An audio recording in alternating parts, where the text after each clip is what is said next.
Il existe un liquide qui coûte 2 dollars. Pas un service de vidange de liquide de refroidissement.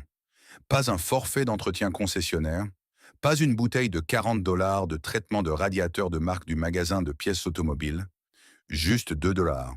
Et une seule application ajoutée directement à votre liquide de refroidissement existant en moins de 5 minutes protège en permanence l'ensemble de votre système de refroidissement moteur contre la corrosion qui détruit les moteurs en aluminium de l'intérieur.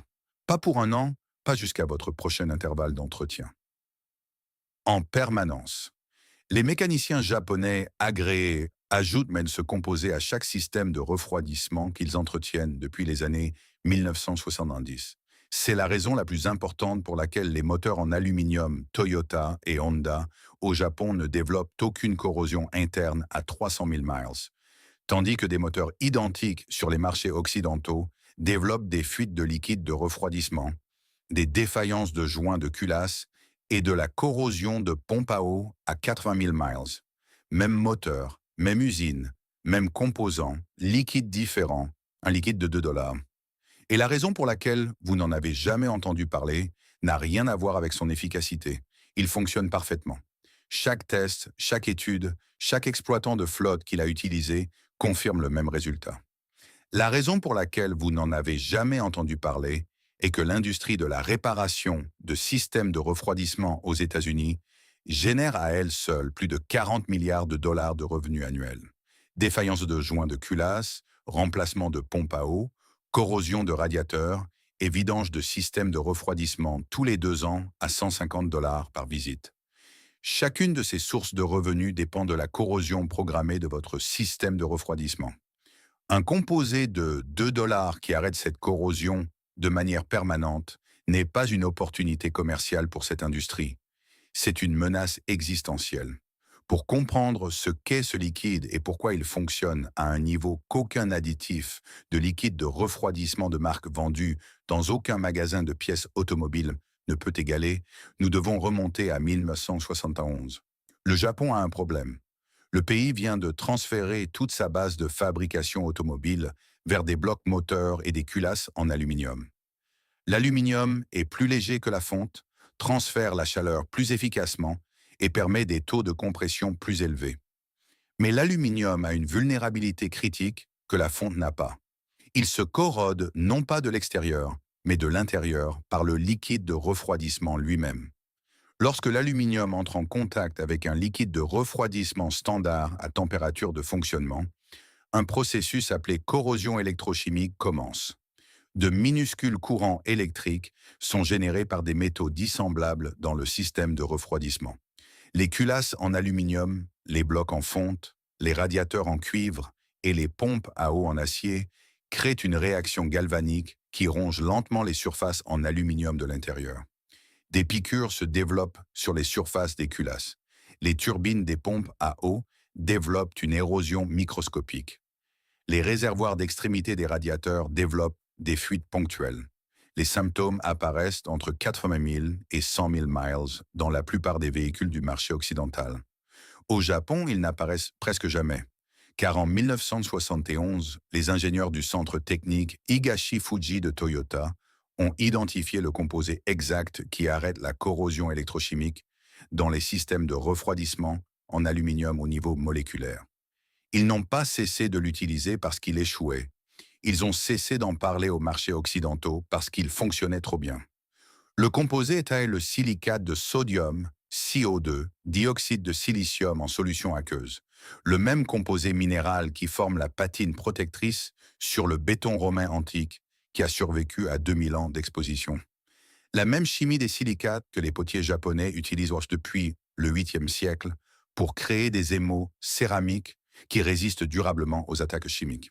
Au niveau moléculaire, le silicate de sodium fait quelque chose qu'aucun inhibiteur de corrosion organique présent dans aucune formulation de liquide de refroidissement commercial ne peut reproduire. Lorsqu'il entre en contact avec l'aluminium à température de fonctionnement, il ne recouvre pas la surface. Il réagit avec la couche d'oxyde d'aluminium qui se forme naturellement sur chaque surface d'aluminium et crée une couche de verre de silicate cristallin liée moléculairement à l'aluminium lui-même. Cette couche est chimiquement inerte. Elle ne réagit pas avec le liquide de refroidissement. Elle ne réagit pas avec les gaz de combustion.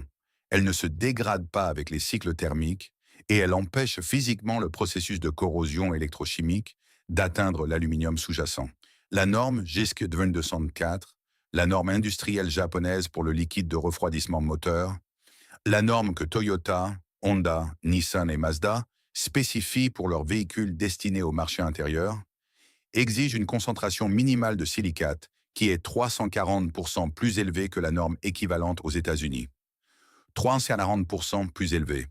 Le liquide de refroidissement fourni avec votre voiture japonaise lorsqu'elle a été livrée à un concessionnaire du marché occidental a été reformulé pour répondre aux normes locales. La concentration de silicate a été réduite non pas parce qu'une concentration plus élevée causerait un problème, mais parce qu'un liquide de refroidissement qui protège en permanence les surfaces en aluminium contre la corrosion élimine les revenus de réparation qu'un liquide de refroidissement à protection inférieure génère pendant la durée de vie du véhicule.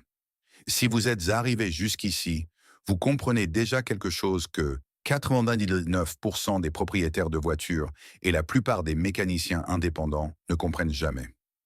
Abonnez-vous et partagez ceci avec quelqu'un qui paie 150 dollars tous les 2 ans pour une vidange de liquide de refroidissement qui ne fait rien pour résoudre la corrosion sous-jacente que son moteur subit actuellement. Activez la cloche car ce que je suis sur le point de vous montrer est la partie qui met profondément mal à l'aise chaque centre de service de système de refroidissement du pays.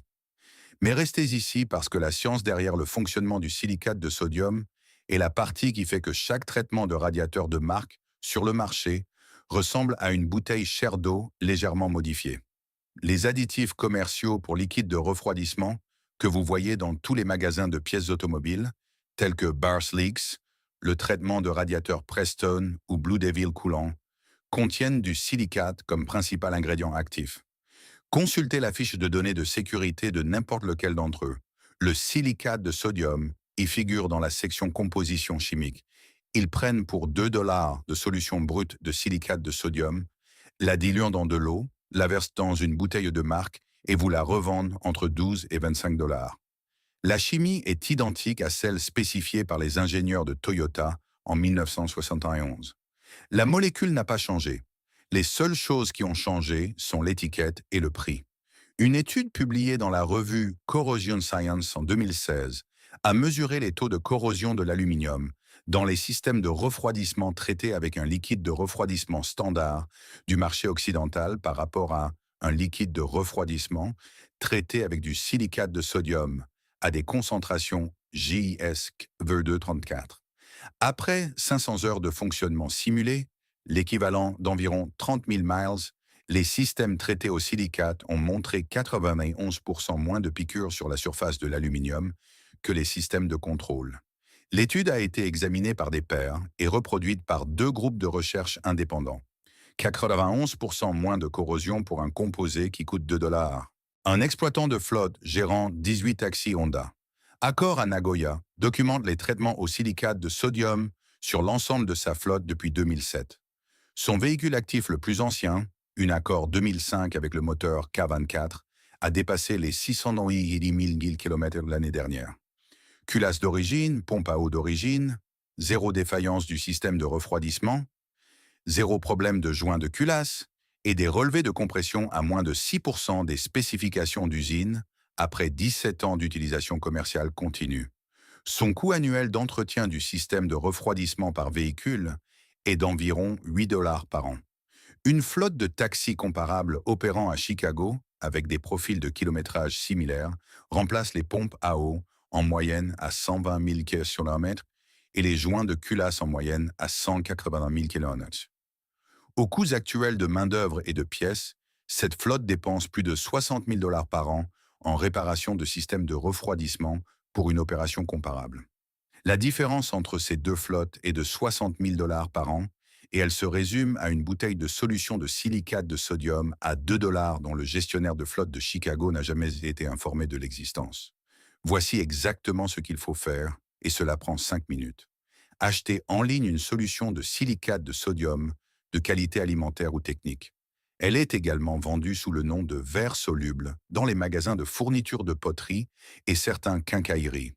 Une bouteille de 500 mm coûte entre 2 dollars et 4 dollars et contient suffisamment de produits pour 3 à 4 traitements complets du système de refroidissement. Attendez que votre moteur soit froid au moins 4 heures après la dernière utilisation. Un système froid permet au silicate de sodium de se distribuer uniformément dans le liquide de refroidissement avant que l'activation thermique ne commence. Localisez votre vase d'expansion, le réservoir en plastique translucide connecté à votre radiateur, généralement marqué d'une ligne min et max. Vérifiez que votre niveau de liquide de refroidissement se situe entre ces marques. Mesurez 15 ml de solution de silicate de sodium pour chaque litre de capacité du système de refroidissement. La plupart des moteurs 4 cylindres ont une capacité de système de refroidissement de 6 à 7 litres. Utilisez un total de 90 à 105 millilitres. La plupart des moteurs V6 ont 8 à 10 litres. Utilisez un total de 120 à 150 millilitres. Versez la solution de silicate de sodium directement dans le vase d'expansion.